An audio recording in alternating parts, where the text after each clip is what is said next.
Halo, saya Betaria Lorenzi Bakti dari program Magister Biomedis Universitas Prima Indonesia NIM 203307042006 akan membawa materi mengenai dampak pandemi COVID-19 pada pendidikan kedokteran di Indonesia. Seperti yang kita ketahui, dampak pandemi ini sangat banyak, mulai dari aspek kesehatan, aspek pendidikan, dan aspek dari ekonomi. Nah, di sini saya akan membahas dari aspek pendidikan kedokteran di Indonesia. Untuk pendidikan kedokteran dapat dibagi menjadi dua bagian besar, yaitu ada pendidikan akademik dan pendidikan profesi. Nah, pendidikan akademik ini dapat dibagi lagi menjadi beberapa. Ada sarjana kedokteran atau S1, program magister kedokteran atau S2, program dokter atau S3. Kemudian yang kedua itu ada pendidikan profesi. Pendidikan profesi ini terbagi atas beberapa, yaitu program profesi dokter atau koas dokter muda, kemudian ada program dokter spesialis atau PPDS 1, dan ada program dokter spesialis atau PPDS 2.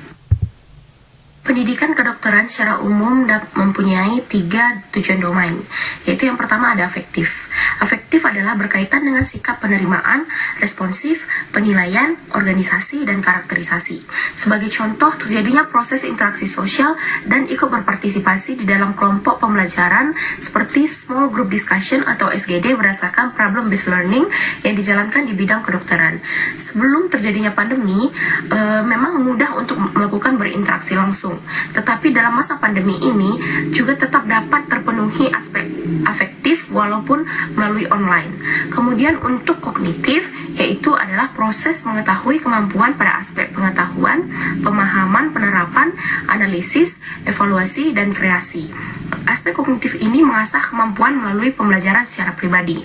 Jadi, walaupun terjadi pembatasan aktivitas fisik pada masa pandemi sekarang, aspek kognitif ini masih tetap berjalan secara online. Contohnya seperti kegiatan belajar mengajar mahasiswa pendidikan secara akademik dapat terpenuhi melalui Google Meet ataupun Zoom ataupun aplikasi-aplikasi lain yang telah disediakan oleh kampus masing-masing. Kemudian yang ketiga, psikomotor. Psikomotor adalah perilaku, gerakan, dan koordinasi keterampilan motorik, meliputi menirukan, manipulasi, presisi, artikulasi, dan naturalisasi. Dari ketiga ini, aspek psikomotorlah yang paling terpengaruh. Mengapa? Karena aspek psikomotor ini tidak dapat tergantikan dengan model pembelajaran jarak jauh secara online, karena membutuhkan interaksi langsung dengan, contohnya di bidang profesi, yaitu memerlukan pasien untuk dapat berinteraksi langsung. Sedangkan pada bidang akademik, ini contohnya adalah melakukan kegiatan praktikum, tugas lapangan, kegiatan di rumah sakit, dan penelitian. Sehingga apabila di masa pandemi sekarang, kegiatan-kegiatan tersebut menjadi tertunda dan menjadi terhambat. Untuk metode pembelajaran pada bidang pendidikan kedokteran secara umum yaitu meliputi perkuliahan, praktikum, tutorial, keterampilan medik, kegiatan lapangan, kuliah kerja nyata, penelitian, pengabdian masyarakat, skripsi, kegiatan ekstrakurikuler, putaran klinik, dan bimbingan klinik. Beberapa teori pendidikan pada bidang kedokteran yang saya cantumkan di sini adalah yang pertama, self-directed learning atau SDL. SDL adalah kemampuan mahasiswa mengambil inisiatif untuk bertanggung jawab terhadap pelajarannya dengan atau tanpa orang lain, yang meliputi aspek kesadaran strategi belajar, kegiatan belajar, evaluasi, dan keterampilan interpersonal. Individu yang memiliki self-directed learning yang tinggi adalah individu yang proaktif. Proaktif di sini yang dimaksud adalah yang memiliki inisiatif sendiri, banyak akal, serta menjadi individu yang memiliki tanggung jawab untuk selalu belajar, sehingga akan membuat mereka dapat secara mandiri menambah pengetahuan dan wawasan, memperbarui pengetahuan, serta mengadaptasi pengetahuannya sesuai dengan tuntutan yang dipunyai. Kemudian, teori pembelajaran ini teori yang cukup efektif diterapkan di masa pandemik karena tidak membutuhkan interaksi sosial, melainkan pengembangan dari diri sendiri. Jadi teori SDL ini baik dalam masa pandemik maupun tidak masa pandemik sangat bagus untuk diterapkan pada mahasiswa ataupun pada yang lainnya, karena kemandirian di sini dituntut atau pengalaman yang diciptakan untuk mendapatkan keuntungan pada diri sendiri. Berikutnya ada experiential learning.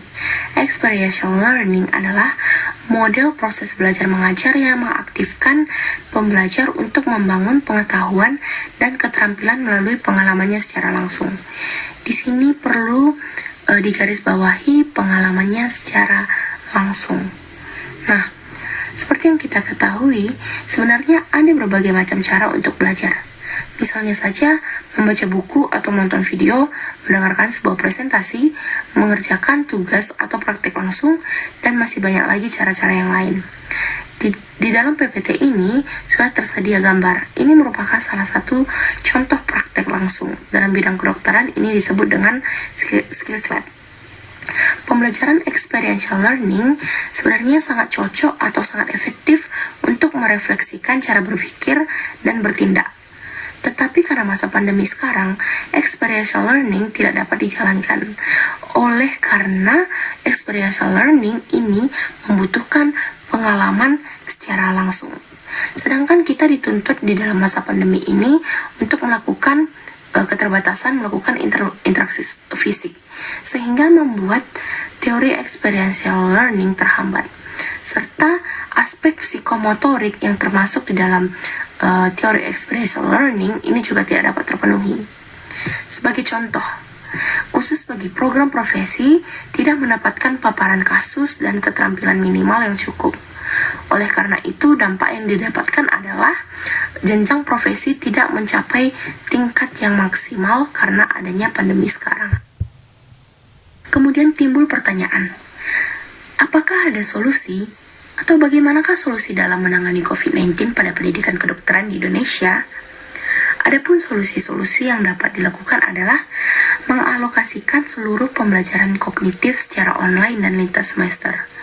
Kemudian, adapun bentuk pembelajarannya yaitu meliputi kuliah, penugasan, mengikuti kegiatan ilmiah secara rutin, adanya laporan harian, laporan mingguan, bacaan jurnal, dan ilmiah. Sedangkan dari aspek psikomotor harus dialokasikan pada semester berikutnya secara khusus pada akhir pendidikan. Apabila ingin melakukan kegiatan psikomotor, contohnya seperti melakukan praktikum di daerah kampus, maka harus membagi menjadi beberapa kelompok. Kemudian tetap mengikuti protokol kesehatan, seperti menggunakan masker, lalu menggunakan APD apabila perlu, tetap melakukan jaga jarak, pengecekan suhu, mencuci tangan, dan lain-lain. Untuk kesimpulannya, tekanan pada saat masa pandemi ini melahirkan standar dan budaya baru dalam pembelajaran. Tetapi, pembelajaran secara daring memang masih kurang efektif. Adapun harapannya khusus untuk anak koas dan PPDS adalah tetap dilaksanakan kegiatan praktik dan pelatihan langsung, tetapi dilaksanakan di rumah sakit non-COVID-19 agar calon dokter maupun yang spesialis mendapatkan skill yang lebih mantap dan lulus tepat waktu. Semoga bencana pandemi ini segera berakhir sehingga proses pendidikan kedokteran di Indonesia dapat kembali seperti sedia kala.